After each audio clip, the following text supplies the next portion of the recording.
Death at Rottingdean, Chapter 19. It is the duty of responsible citizens of means to look to the proper schooling of children. Too many of these poor unfortunates are turned out into the streets at an early age to fend for themselves without education, without purpose, and without hope. While one should be mindful of the pride of the benighted poor, their needs must be met, often in spite of their unenlightened resistance. Robert Charles Dobist, Toward a More Perfect Society, 1893. As he always did, Patrick followed Aunt Georgie with alacrity when she asked him to spend the afternoon doing odd jobs for her in the garden at North End House. He took pleasure in the frequent garden work, for Aunt Georgie usually stayed to supervise and would often read to him in the intervals bits from grown-up books by men like Ruskin or from Mr. Kipling's Jungle Books. But today he was especially glad to retreat to the garden. He did not want to go to the stables, where he would surely be confronted by Harry Todwell, and he did not want to be met by any who might have been at the Black Horse the night before and be asked a question that he could not answer. In fact, Patrick would have run off to hide in the old windmill if he hadn't feared he might be discovered by someone who wanted to poke around the site of Captain Smith's murder. The garden at North End House was not much larger than a tennis court, but it had been laid out as a series of little garden rooms contained by walls and corridors of shrubbery, so that it seemed to go on forever. Each of these little rooms had a particular interest: roses or herbs or ferns or plants mentioned in Shakespeare or the Bible, or plants loved by bees and valued for their fragrance. Beyond the pergola, planted with climbing roses, was a small trellis-fenced plot, where each of Aunt Georgie's grandchildren had a place to sow their penny packets of mustard and cress and nasturtiums. The whole thing was surrounded by a flint wall and was quite private, as secret a place as the windmill to spend a hidden afternoon, and much more pleasant. Aunt Georgie was a skilled gardener, but she had one special adversary to combat: snails, some quite tiny, some as large as florins. They left their slimy trails on the window panes and roosted under the roof of the wooden pergola, and a party of them could always be found under the overturned pots. Patrick's usual job was to harvest these creatures and deposit them into the large porcelain pan under the rain butt, then add a handful of salt and watch them curl. When they were adequately pickled, he tipped them onto the rubbish heap. Today Aunt Georgie gave him a berry bucket and set him to picking snails from the dead dahlias, while she went into the house. Glad for the work, he went straight to it, eager to forget what he had heard and seen at the Black Rock Coast Guard cottage. But although he resolutely shut the widow's accusations out of his mind, he kept hearing her voice and seeing the little boy hunched on the step, crying for his father, a cry with which he could certainly sympathize. These recollections pulled him one way while old loyalties tugged him the other, and he felt torn between them, like a piece of meat yanked at by a pair of hungry village dogs. If only he knew what he should do, but surely he couldn't do much because he didn't know much, at least not for certain. All he had were guesses, and he had already decided that nobody would want those, but that didn't lighten his guilt. Patrick had dumped his second bucket into the snail pot when a tray of ham sandwiches and pitcher of lemonade appeared on the table in the pergola. He had breakfasted early, so he sat down on the wooden bench and began to eat eagerly. He was finishing the second thick, meaty sandwich when Aunt Georgie sat down in the wicker chair opposite, clearly intent on carrying on a conversation. But her opening remark did not bring him any comfort. "Patrick," she said, setting her shawl around her shoulders, "I have been giving serious thought to your future." "Yes, ma'am," Patrick returned wearily. The last time Aunt Georgie had opened a similar conversation, she had ended by giving him a copy of a political tract which argued for the establishment of trade unions for the working class. She cocked her head to one side and regarded him gravely. "You are an intelligent boy and clearly much above the other village children in your potential for improvement. What have you heard from your father recently?" Patrick looked away. "Nothing, ma'am." "He's still in arrears to Mrs. Hicks?" At Patrick's reluctant nod, Aunt Georgie pressed her lips together and gave a disapproving shake of her head. "I do not suppose, then, that he has sent your tuition to St. Albans, as he promised to do?" "No, ma'am," Patrick said, feeling a chilliness in his stomach that was not attributable to the lemonade he had just drunk. Aunt Georgie liked to take charge of other people's affairs, and he had the feeling that she was about to take charge of his. He set down his glass.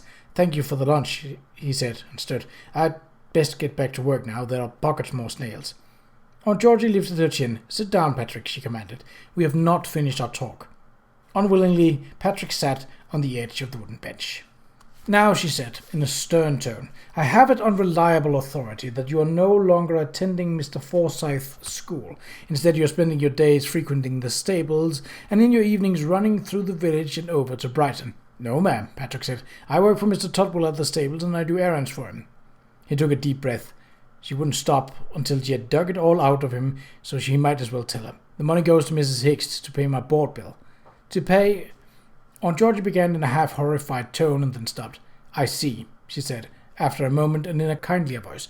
Yes, I do see." There was another moment of silence, and then, "Well, I cannot say that I believe Mr. Tutwell to be a good influence upon you, Patrick, nor Mrs. Hicks to be a fit guardian of youth. You need someone who can direct you toward a productive life, and a boy of your promise most certainly should continue his education, whatever his father's regrettable failings. I have therefore—" Alarmed, Patrick started to speak, but she held up her hand and continued, in a magisterial tone, "I have therefore determined, Patrick, to become your guide and sponsor and to undertake your supports at St. Albans." Patrick gulped. "Oh, but I couldn't, that is, I don't want—" He stopped, faltering under the dreadful sense that his earlier dilemma, wrenching as it was, had taken on a new and even more threatening dimension. He could not for the life of him imagine being confined to a dreary life of scholarship at gloomy St. Albans, with only those 7 shallow boys and 2 lackluster masters for company. But he could not imagine returning to the tender mercies of Mr. Tutwell, not after what he had seen and heard. What was he to do? "I understand that you don't want to accept anyone's help, my boy," Aunt Georgie was saying in a now quite kindly tone. "This speaks very well of your sense of responsibility. Your father may not be much, but you must have had a decent mother who taught you to stand up for yourself." She gave him a beneficent smile. "Surely you can see, however, that you must be properly educated if you are to make anything of yourself in the world. I have the means, and I wish to help, and you must allow me to do so." Her voice took on a ringing quality, and he began to hear echoes of the trade union tract she had given him. "It is my duty to society to prevent the destruction of a perfectly good life. It is my responsibility as a labourer in the vineyard, as Sidney Webb tells us so clearly, to help a fellow labourer in distress. I am confident that you will repay this debt many times over, Patrick, as you grow to manhood and turn your own hand to the betterment of the world in which we dwell as fellow creatures." Patrick felt that Aunt Georgie must be speaking allegorically, for he knew that he had never laboured in a vineyard, and he was pretty sure she hadn't either. He tried to reply, but nothing would come out. "It is decided then," she said, obviously pleased with herself. "I shall speak with Mrs. Hicks this evening and write straight away to your father, telling him that what is to be done and why. I will also inquire of Mr. Stanford and Mr. Lang of how soon you may be admitted to St. Albans as a boarding scholar. In the meanwhile, there is the matter of clothing and shoes." She glanced with distaste at his corduroys. "You must have a new wardrobe, of course, and it would be much better if you were to come at once and stay with me until I have heard from the masters. I am quite adamant that you should not return to Mrs. Hicks. I shall explain this to her myself, of course." By this time, Patrick was entirely speechless with dismay, which Aunt Georgie interpreted in quite another fashion. "I see that you are overwhelmed with gratitude, dear boy," she said gently. "Perhaps no one has ever offered to help you before." With a gesture of unconscious condescension, she smiled and patted his head exactly as if he were a small dog. "Well then, since you cannot find your tongue to thank me, as you might wish, perhaps you will be glad of a little more fruitful labour. Come, and I will show you the refuge that is piled up to be burned. I have calls to make in the village regarding this unfortunate affair of the coastguard's death, but I am quite sure that this is a task that you can manage for yourself." A half-hour later, Patrick was standing at the brick incinerator just outside the flint wall, poking the last sticks into the fire, when Mr. Kipling joined him, hands thrust into the pocket of his trousers, a troubled look on his face. Without preamble, he said, "Look here, Paddy, the aunt tells me that she is planning to school you at St. Albans. What do you think of that idea?" His eyes watering from the acrid smoke, Patrick turned to Mr. Kipling. "It's what my father wants," he said, "but He brushed his eyes with his sleeves. "I don't suppose I have much of a choice." Mr. Kipling regarded him gravely, his mouth working under his brush of a mustache. "Well," he said at last, "the best we can do, young or old, is to play the cards as they are dealt, but it does seem to me that a fellow ought to have a choice." He was silent for a moment. "It is true that there has been no word from your father in nearly a year." Patrick nodded wordlessly. Mr. Kipling fell silent again. Then he said, "I was boarded myself, as a young person. My mother and father lived in India, and I was sent to a house in South Sea to a woman who took in children. She was married to an old Navy captain who had been entangled in a harpoon line while whale fishing, and had a terrible scar on his—" He shook himself as if to cut loose from a painful memory. "It was a house of desolation. I hope Mrs. Hicks treats you a good deal better."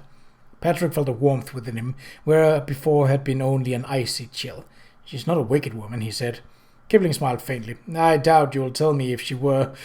Ill-treated children have a notion of what they are likely to get if they betray the secrets of a prison house before they are clear of it." He cocked his head, his eyes sharp and searching. "But you don't fancy St. Albans?" "No, sir," Patrick said. "Well, I can't blame you for that," Kipling replied. "I've met Masters Stanford and Lang and found them wanting. Can't say much for the boys either, but that's not the only public school in the country, I went to Westward Ho, and it was a great fun. I'm currently writing a story about some of the things that went on there." He chuckled. "Dead cats and the like." Patrick wanted to say that Aunt Georgia had offered no choices, but feared to sound ungrateful. Whatever other possibilities there might be, they seemed as remote as a trip to the South Seas or a journey to the moon.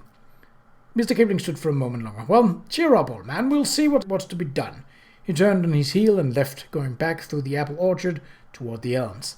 And this was why Patrick was standing alone at the brick incinerator when the fussy-whiskered antiquarian came striding resolutely up the path toward the stable, his eyes masked with smoked-glass eye preservers, his pack clanking like medieval armor, his waterproof flying out behind him like a magician's cloak. He did not see Patrick, who stared after him, frowning perplexedly, until the man disappeared around the corner of the stable-yard in the direction of Harry Totwell's office. He walked with the air of a man who knew exactly where he was going, who he expected to see, and what he aimed to accomplish. Patrick watched for 1 minute more. Still frowning, he turned back to the brick incinerator, gave the fire one last poke to be certain that it was safely contained, and left it to burn by itself.